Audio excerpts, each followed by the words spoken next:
दोस्तों, मुकम्मल English grammar course का आज सबक नंबर 10 है। इस मुकम्मल इंग्लिश ग्रामर कोर्स के 9 क्लासेस हम ऑलरेडी आपके लिए अपने चैनल पर अपलोड कर चुके हैं और मुझे उम्मीद है कि अगर आप हमारे इस कोर्स को शुरू से लेकर आखिर तक देख रहे हैं तो आपने हमारी उन 9 क्लासेस से बहुत कुछ सीख लिया होगा, जो कि आपके लिए रोज़मर्रा ज़िंदगी में इंग्लिश बोलचाल करना काफ़ी ज़्यादा आसान बन चुका होगा। दोस्तों, आज हमारे इस मुकम्मल इंग्लिश ग्रामर कोर्स का सबक नंबर 10 है, जिसमें हम आपके लिए एक इंतहाई अहम लेक्चर लेकर आए हैं। दोस्तों, ये लेसन आपके लिए सीखना बहुत ज़्यादा ज़रूरी है अगर आप अपनी राइटिंग और स्पीकिंग को इम्प्रूव करना चाहते हैं। तो आपने मेरे साथ ये वाला लेसन आखिर तक लाजमी देखना है। अगर आप हमारे इस चैनल पर न्यू हैं तो हम आपसे रिक्वेस्ट करेंगे कि आप हमारे चैनल AW इंग्लिश को सब्सक्राइब करें और साथ में बेल आइकन को ज़रूर प्रेस कर दें। इस सबक के नोट्स आप वीडियो के नीचे दिए गए लिंक के ज़रिए बआसानी डाउनलोड कर सकते हैं। तो चले फ्रेंड्स, हमारे आज के लेसन का आगाज़ करते हैं। लेकिन दोस्तों, हमारी अगली क्लास को शुरू करने से पहले ये ज़रूरी है आपके लिए जानना, सीखना कि आपने पिछले क्लास में क्या सीखा था। दोस्तों, हमने आपको पिछले सबक में इन तीनों प्रपोजिशंस के बारे में बिल्कुल डिटेल के साथ सिखा दिया था और मुझे यकीन है कि आपके तमाम कॉन्सेप्ट्स, आपकी कन्फ्यूजन इन तीनों कॉमन प्रपोजिशंस के बारे में क्लियर हो चुकी होंगी। अगर आपने हमारे इस वीडियो लेसन को स्किप कर दिया है तो आपको इस सबक का लिंक नीचे वीडियो के डिस्क्रिप्शन में मिल जाएगा। तो आज के सबक में हम आपको क्या सिखाने जा रहे हैं?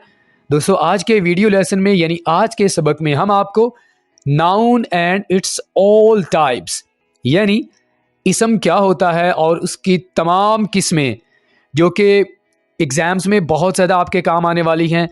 अगर आपको इंग्लिश बोलते वक्त इन टाइप्स का यानी इसम की जो किस्में हैं उनका इस्तेमाल करना पड़ता है तो आप कन्फ्यूजन का शिकार हो जाती हैं, और ख़ासकर अगर आप स्टूडेंट्स हैं तो आपके लिए नाउन की तमाम टाइप्स को सीखना काफ़ी ज़्यादा ज़रूरी है। तो आज के सबक में हम आपको नाउन की तमाम टाइप्स के बारे में डिटेल के साथ सिखाएंगे। मुझे यकीन है कि ये लेसन देखने के बाद आपको नाउन की तमाम टाइप्स 100% क्लियर हो जाएंगी। दोस्तों, अगर हम बात कर रहे हैं नाउन की टाइप्स की तो सबसे पहले हमें ये पता होना चाहिए कि नाउन क्या होता है। नाउन को उर्दू में इसम कहते हैं। आपने बहुत दफ़ा यानी आपने बहुत ज़्यादा सुना होगा कि इसम, नाउन। क्या आपने इसकी डेफिनेशन पे गौर किया है? अगर आप इसकी डेफिनेशन पे गौर कर लेंगे दोस्तों तो मैं आपको यकीन से कहता हूँ, नाउन की डेफिनेशन के साथ साथ आपको इसकी एग्जांपल्स के साथ नाउन बिल्कुल आपको क्लियर हो जाएगा। तो नाउन क्या होता है वो सीख लेते हैं। वो लफ्ज़ जो किसी ख़ास शख्स, ख़ास जगह या चीज़ के लिए इस्तेमाल हो। यहाँ पर हमारे तमाम कॉन्सेप्ट क्लियर हो जाते हैं कि अगर हम किसी जगह के बारे में बात करना चाहते हैं, हम किसी शख्स के बारे में बात करना चाहते हैं, हम चीज़ों के बारे में बात करना चाहते हैं। दोस्तों, याद रखिएगा, हमारे इर्द गिर्द दुनिया में जितनी भी चीज़ें पाई जाती हैं उनका कोई ना कोई नाम होता है। तो उसे जो हम नाम देते हैं उसे इंग्लिश में नाउन कहते हैं और उर्दू में इसम कहते हैं। तो प्लेसेस में हमारे पास कराची, ऑफिस, और लोगों में हमारे पास आसिम, गर्ल, चीज़ों में हमारे पास टेबल, कैट। इस तरह की हज़ारों मिसालें हैं जो कि हम आपको दे सकते हैं, लेकिन समझाने के लिए मुझे उम्मीद है कि ये एग्जाम्पल्स काफ़ी रहेंगी। अब दोस्तों, आपको वन बाय वन नाउन की तमाम टाइप्स के बारे में हम आपको सिखाने वाले हैं। दोस्तों, सबसे पहले हमारे पास नाउन की टाइप आ जाती है प्रॉपर नाउन, जिसे उर्दू में इसमें मारिफा कहा जाता है। अगर आप इंग्लिश टू उर्दू ग्रामर पढ़ रहे हैं यानी या आप उर्दू टू इंग्लिश ग्रामर पढ़ रहे हैं तो आपको इसमें मार्फा काफ़ी दफ़ा सुनने को मिला होगा और आपने डेफिनेशन को पढ़ा भी होगा, लेकिन शायद आपको समझ ना आया हो। आज मैं आपको अच्छे तरीके से ये क्लियर करने वाला हूँ। इसमें मार्फा से मुराद ये होता है कि किसी ख़ास चीज़, ख़ास जगह या ख़ास शख्स को हम इसमें मार्फा कहते हैं। दोस्तों, हमारे पास दो मुख्तलिफ सिचुएशंस होती हैं। या तो हम किसी चीज़ को आम वे में यूज़ करते हैं या उसको ख़ास कर देते हैं। अगर तो हम किसी चीज़ को ख़ास कर दें, जब हम किसी चीज़ को ख़ास करते हैं तो उसको समझना भी आसान हो जाता है। ठीक है, अगर वो चीज़ आम रहती है तो शायद हम उस चीज़ को बेहतर तरीके से समझ नहीं पाते।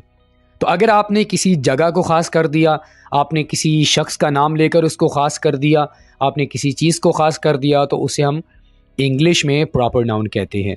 जैसा कि हमारे पास एग्जांपल्स हैं, होली कुरान, कुरान पाक, पाकिस्तान, अप्रैल, संडे एतवार, अल्लामा इकबाल, ये ख़ास नाम है।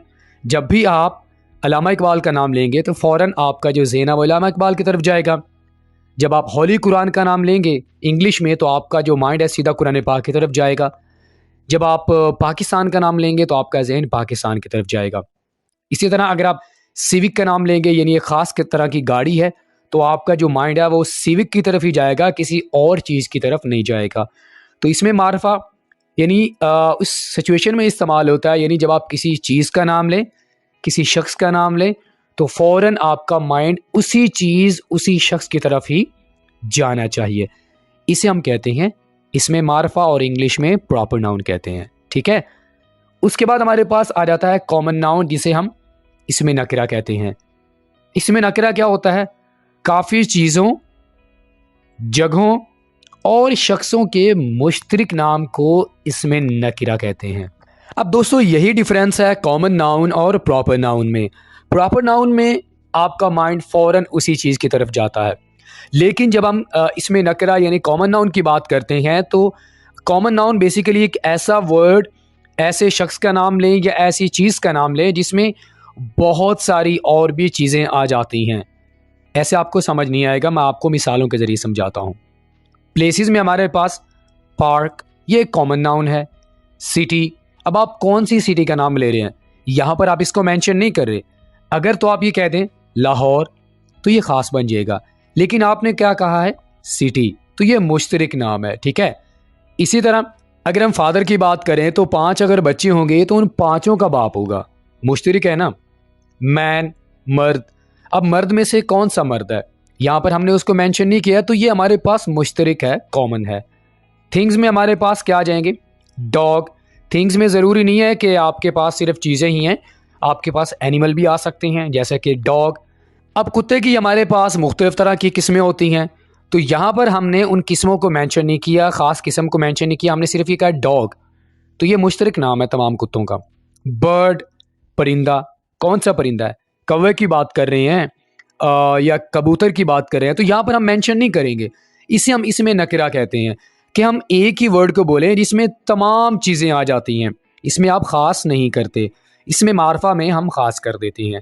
तो मुझे यकीन है कि आपको इसमें नकरा और इसमें मारफा में क्या डिफरेंसेस हैं आपको अच्छे तरीके से क्लियर हो गए होंगे। आगे मूव करते हैं दोस्तों। मज़ीद इन एग्जांपल्स के ज़रिए आपको बेहतर समझ आ जाएगा कि कॉमन नाउन और प्रॉपर नाउन में क्या फ़र्क होता है। ये देखें, हमारे पास जो कॉमन नाउन है वो है बुक, और अगर हम होली कुरान कह देंगे तो ये हमारे पास ख़ास हो जाएगा। इसी तरह प्राइम मिनिस्टर, ये कॉमन है, अगर हम इसे ख़ास करना चाहते हैं तो हम कहेंगे इमरान खान। कंट्री बोला, समझ नहीं आया, लेकिन अगर आप पाकिस्तान कहेंगे तो समझ आ जाएगा। सिटी, कौन सी सिटी आपको समझ नहीं आएगी। मुल्तान अगर आप बोल देंगे तो ये ख़ास हो जाएगा। डे, कौन सा दिन, समझ नहीं आएगा, अगर आप संडे कह देंगे तो बेहतर समझ आ जाएगा। बॉय, लड़का कौन सा, अगर आप उसका नाम मेंशन कर देंगे तो ये आपके पास प्रॉपर नाउन बन जाएगा, यानी ख़ास हो जाएगा। कार, कौन सी कार, समझ नहीं आएगी ना, आप बोल देंगे मेहरान, तो बात आपको समझ आ जाएगी, ये प्रॉपर बन जाएगा, ख़ास हो जाएगा। मंथ, कौन सा महीना, अगर आप अप्रैल मेंशन कर देंगे तो ये आपके पास प्रॉपर नाउन हो जाएगा। मुझे यकीन है दोस्तों कि आपको कॉमन नाउन और प्रॉपर नाउन्स बेहतर तरीके से समझ आ गया होगा। आगे मूव करते हैं दोस्तों। आगे हमारे पास है अब्स्ट्रैक्ट नाउन, जिसे हम उर्दू में इसमें मुजर्रद कहते हैं।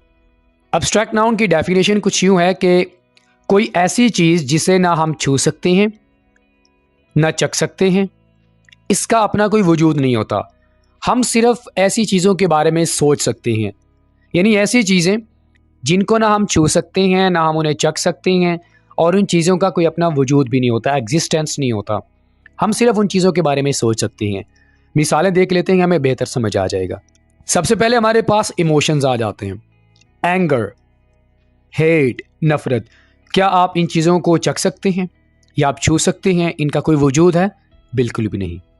इसी तरह इवेंट्स, बर्थडे, हॉलीडे, ये हमारे पास इवेंट्स हैं, इनको ना हम छू सकते हैं ना हम इनको चख सकते हैं और इनका अपना कोई वजूद नहीं होता।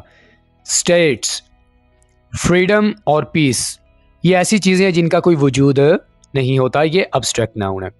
इसी तरह अगर किसी इंसान में कोई क्वालिटीज़ पाई जाती हैं, ऑनेस्टी, ट्रस्ट, तो ये दोनों चीज़ें ऐसी हैं जिनको ना हम छू सकते हैं ना चख सकते हैं, हम सिर्फ इन चीज़ों के बारे में सोच सकते हैं। तो अगर हम किसी ऐसी चीज़ के बारे में बात कर रहे हैं जिनको हम सिर्फ सोच सकते हैं, उन्हें इंग्लिश में अब्स्ट्रैक्ट नाउन कहा जाता है। क्लियर हो गया दोस्तों? आगे हमारे पास आ जाता है concrete noun. Concrete noun abstract noun का उलट है। तारीफ देख लेते हैं ताकि हम बेहतर समझ सकें। ऐसी चीज़ों के नाम जिनको हम चख सकते हैं और छू भी सकते हैं और इनका अपना वजूद भी है। दोस्तों यही तो डिफरेंस है कंक्रीट और अब्स्ट्रैक्ट नाउन में। अब्स्ट्रैक्ट नाउन में हम चीज़ों को न छू सकते हैं न चख सकते हैं और उनका अपना कोई वजूद भी नहीं होता। अगर हम इसका उलट कर लें तो ये हमारे पास कंक्रीट नाउन बन जाएगा, जिसे उर्दू में इसमें जामिद कहा जाता है। मिसालों से मज़ीद क्लियर हो जाएगा। हेयर, बाल, ये ऐसी चीज़ें हैं जिनको हम चख सकते हैं, छू भी सकते हैं और इनका अपना वजूद भी है। वाटर, पानी, टेबल, मेज़, मनी, पैसा, हेड, सर, पेन, कलम, तो ये ऐसी चीज़ें हैं जिनका अपना वजूद भी है, इनको हम छू भी सकते हैं और चख भी सकते हैं। तो अब्स्ट्रैक्ट नाउन और कंक्रीट नाउन में यही डिफरेंस है। मुझे उम्मीद है कि आप इन दोनों के दरमियान जो डिफरेंसेस हैं वो भी आप समझ चुके होंगे। आगे बढ़ते हैं। यहाँ पर आपने एक अहम नोट अपने माइंड में रखना है, वो ये है कि अब्स्ट्रैक्ट और प्रॉपर नाउन्स, इनके बारे में मैं आपको सिखा चुका हूँ। अब्स्ट्रैक्ट और प्रॉपर नाउन्स हमेशा ऐसे नाउन्स हैं जिनको हम शुमार नहीं कर सकते। वो कैसे? प्रॉपर नाउन्स में हमारे पास होली कुरान है, क्या आप होली कुरान को शुमार कर सकते हैं? बिल्कुल नहीं। इसी तरह आपके पास लव, हेट, ये अब्स्ट्रैक्ट नाउन्स हैं, इनको भी हम शुमार नहीं कर सकते। तो अब्स्ट्रैक्ट और प्रॉपर नाउन्स हमेशा ऐसे नाउन्स होंगे जिनको हम शुमार नहीं कर सकते। ये आपने अपने माइंड में रखना है, ये बहुत ज़्यादा इंपॉर्टेंट पॉइंट है। इसी तरह कंक्रीट नाउन्स और कॉमन नाउन्स ऐसे नाउन्स होंगे जिनको हम शुमार कर सकते हैं। कॉमन नाउन्स में आपके पास गर्ल्स, इनको हम शुमार कर सकते हैं। कंक्रीट नाउन में हमारे पास आ जाते हैं जैसे कि टेबल, चेयर्स, तो इनको हम शुमार कर सकते हैं। इनको हम क्या कहेंगे? Countable nouns. तो ये आपने अहम नोट अपने माइंड में रखना है दोस्तों। उसके बाद हमारे पास आ जाता है कंपाउंड नाउन, जिसे उर्दू में इसमें मुरक्कब कहते हैं। वो इसम जो एक से ज़्यादा अल्फाज पर मुश्तमिल होते हैं। मुरक्कब का माना ये होता है कि जब आप दो डिफरेंट वर्ड्स को मिलाकर एक बनाते हैं तो इसे हम कहते हैं मुरक्कब, यानी दो मुख्तलिफ चीज़ों का मिलकर एक हो जाना। ये आपको डेफिनेशन से क्लियर हो रहा है। वो कैसे? स्विमिंग एंड पूल, ये दोनों डिफरेंट वर्ड्स हैं। जब हम इन दोनों को मिलाकर एक वर्ड बनाएंगे स्विमिंग पूल, तो ये आपके पास इसमें मुरक्कब हो जाएगा। इसी तरह हेयर एंड कट, ये दोनों डिफरेंट वर्ड्स हैं, एक से ज़्यादा अल्फाज पर मुश्तमिल हैं, तो दोनों को हमने एक बना दिया तो आपके पास क्या बन गया? इसमें मुरक्कब। बस एंड स्टॉप, दोनों को हमने मिलाया तो एक बन गया, तो ये हमारे पास इसमें मुरक्कब हुआ। Black board, black and board, ये दोनों लफ्ज़ मिलकर एक बन गया, तो इसे हमने क्या कहा? इसमें मुरक्कब। फुटबॉल, इसी तरह बेडरूम। हमारे पास बहुत सारे एग्जाम्पल्स हैं, आपको समझाने के लिए ये 6 एग्जाम्पल्स काफ़ी हैं मुझे यकीन है। तो इसमें मुरक्कब यानी वो अल्फाज जिनमें हमारे पास एक से ज़्यादा अल्फाज होते हैं, यानी उनमें हम 2 वर्ड्स ऐड करते हैं और उन दोनों वर्ड्स को हम एक ही बनाकर उनको डिस्क्राइब करते हैं। Bus stop, football, bedroom, haircut, ये हमारे पास कंपाउंड नाउन की एग्जाम्पल्स हैं। आगे मूव करते हैं दोस्तों। आगे हमारे पास आ जाता है कलेक्टिव नाउन। ये बहुत ज़्यादा इंपॉर्टेंट है और ये स्टूडेंट्स को काफ़ी ज़्यादा कंफ्यूज करता है। कलेक्टिव नाउन को उर्दू में इसमें जमा कहते हैं। तारीफ देख लेते हैं। लोगों के मजमूए, चीज़ों के मजमूए, जगहों के मजमूए और जानवरों के मजमूए को कहते हैं। एग्जाम्पल देख लेते हैं ताकि मज़ीद आप इस चीज़ को समझ जाएं। अ क्लास ऑफ स्टूडेंट्स, अब आपके पास एक ही क्लास में कितने स्टूडेंट्स होते हैं? 12, 20, 30, 40। तो आपने अलग अलग उन स्टूडेंट्स का नाम नहीं लिया, बल्कि आपने क्या कह दिया? अ क्लास ऑफ स्टूडेंट्स। स्टूडेंट्स आपने स्पेसिफाई नहीं किए, तो आपने उन तमाम स्टूडेंट्स के लिए, उन तमाम क्लास के लिए आपने ये वाला वर्ड यूज़ किया, क्लास ऑफ स्टूडेंट्स, इन्हें हम कहते हैं कलेक्टिव नाउन। इसी तरह अ फ्लॉक ऑफ बर्ड्स, यानी जो परिंदे हैं उनका ग्रो। तो यहाँ पर हमने तमाम के तमाम जो परिंदे हैं, चाहे उसमें जितने भी आ जाते हैं, हमने उनके लिए एक ही जो वर्ड है उसको यूज़ किया। तो जब हम एक ही वर्ड को यूज़ करके तमाम चीज़ों के बारे में बात करें, तमाम लोगों के बारे में बात करें, तमाम जगहों के बारे में बात करें, तो इससे हम क्या कहते हैं? कलेक्टिव नाउन कहते हैं। ए बास्केट ऑफ फ्रूट्स, फ्रूट्स की एक जो बास्केट है उसमें आप मुख्तलिफ तरह के फ्रूट्स हो सकते हैं। तो आपने उन तमाम जो फ्रूट्स हैं उनके लिए आपने एक ही वर्ड यूज़ किया, a basket of fruits. A company of actors, अब एक्टर्स बहुत सारे होते हैं, तो आपने उन तमाम लोगों के लिए आपने एक ही वर्ड यूज़ किया है, वो कौन सा है? A company of actors. इसी तरह और भी हमारे पास एग्जाम्पल है, आर्मी। अब आर्मी हमारे पास, यहाँ पर आप एक बंदे की बात तो नहीं कर रहे, आप अपने मुल्क की तमाम आर्मी के बारे में बात कर रहे हैं, तो इसे हम क्या कहते हैं? कलेक्टिव नाउन कहते हैं। ठीक है। अ पार्टी ऑफ फ्रेंड्स, तमाम दोस्तों की एक पार्टी, तो ये भी हमारे पास कलेक्टिव नाउन है। अ बुक ऑफ नोट्स, एक बुक के सारे नोट्स। तो दोस्तों याद रखिएगा, जब भी हम सारी जो चीज़ें हैं, जो जगह हैं, जो लोग हैं, उनके लिए हम सिर्फ एक ही वर्ड यूज़ करें, ठीक है, उसे हम क्या कहते हैं? कलेक्टिव नाउन कहते हैं। मुझे उम्मीद है कि ये आपको क्लियर हो गया होगा। आगे बढ़ते हैं दोस्तों। आगे हमारे पास आ जाता है काउंटेबल नाउन, जिसे उर्दू में इसमें शुमार कहते हैं, यानी ऐसी चीज़ों के नाम जिनको हम गिन सकते हैं, चाहे वो वाहिद हों या जमा हों। ये बहुत ही आसान है।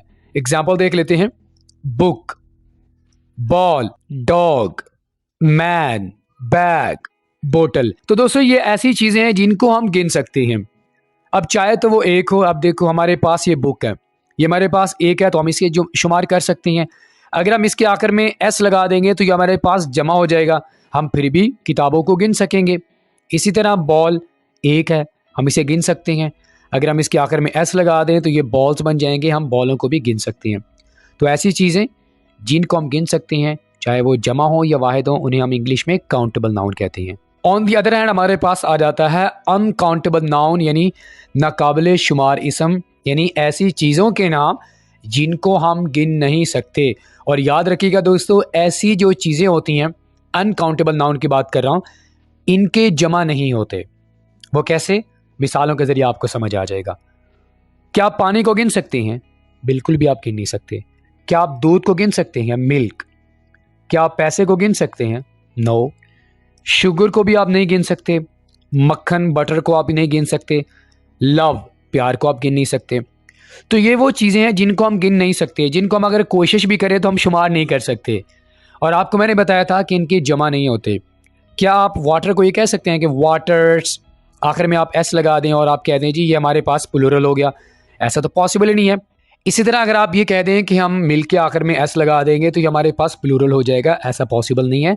आप जो अनकाउंटेबल नाउन है उनको आप कभी भी जमा नहीं बना सकते। शुगर के आखिर में आप एस लगाकर इसको शुगर्स नहीं कह सकते। इसी तरह आप लव्स नहीं कह सकते। तो याद रखिएगा, अनकाउंटेबल नाउन जिनको हम गिन नहीं सकते, चीज़ों को गिन नहीं सकते, और इनके जमा भी नहीं होते। ऑलराइट फ्रेंड, तो इसी के साथ ही आज का हमारा सबक नंबर 10 यहीं पे मुकम्मल होता है। दोस्तों अगर आपने हमारे इस सबक नंबर 10 को शुरू से लेके आखिर तक देख लिया है तो मुझे यकीन है नाउन क्या होता है और इसकी तमाम टाइप्स जिनको आप राइटिंग में बहुत ज़्यादा यूज़ कर रहे होते हैं, आपको पेपर में बहुत ज़्यादा काम आने वाले हैं, अगर आपने अच्छे तरीके से देख लिया है, आपने एग्जाम्पल्स के ज़रिए जो हमने इनको क्लियर किया है, मुझे यकीन है कि आप बेहतर तरीके से इनको समझ चुके होंगे। अगर आपको वीडियो लेसन अच्छा लगा हो तो लाइक करें। वीडियो के नीचे आपने अपना फीडबैक ज़रूर देना है। अगर आपने हमारे चैनल AW इंग्लिश को सब्सक्राइब नहीं किया तो हमारे चैनल को ज़रूर सब्सक्राइब करें। फ्रेंड्स, आपके साथ मुलाकात होगी नेक्स्ट किसी और लेक्चर के साथ। टिल देन, अल्लाह हाफिज़।